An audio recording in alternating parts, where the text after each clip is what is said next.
Health news మీకోసం.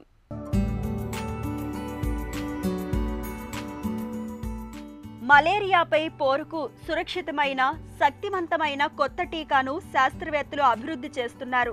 ఇటీవల ఆఫ్రికాలో చిన్నారులపై ఔషధ పరీక్షలు నిర్వహించినప్పుడు మెరుగైన ఫలితాలు కనిపించినట్లు పరిశోధకులు పేర్కొంటున్నారు. RH5.1 మ్యాట్రిక్స్ ఎంగా వ్యవహరిస్తున్న ఈ టీకా గురించి లాన్సెట్ ఇన్ఫెక్షియస్ డిసీజెస్ జర్నల్లో ఇటీవల ప్రచురించారు.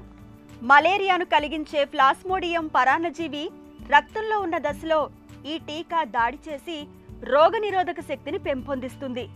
ఆక్స్ఫర్డ్ యూనివర్సిటీ, బుర్కినా ఫాసో దేశాలకు చెందిన శాస్త్రవేత్తలు RH5.1 మ్యాట్రిక్స్ ఎం టీకాను 361 మంది చిన్నారులపై పరీక్షించారు.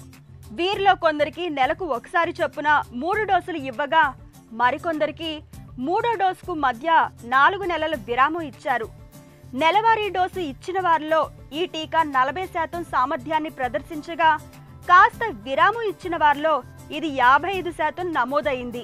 ప్రస్తుతం వాడుకలో ఉన్న RTS, S/AS01, R21 మ్యాట్రిక్స్ ఎం టీకాలు రోగి కాలేయంలో పరాన్నజీవి ఉన్నప్పుడు మాత్రమే మలేరియాను అడ్డుకోగలవు. కాలేయం నుంచి పరాన్నజీవులు రక్తంలోకి చేరాక రోగనిరోధక శక్తిని అందించలేవు. ఈ సమస్యను ఎదుర్కోవడంలో RH5.1 మ్యాట్రిక్స్ ఎం టీకా ఎంతగానో ఉపకరిస్తుందని పరిశోధకులు ఆశాభావం వ్యక్తం చేస్తున్నారు.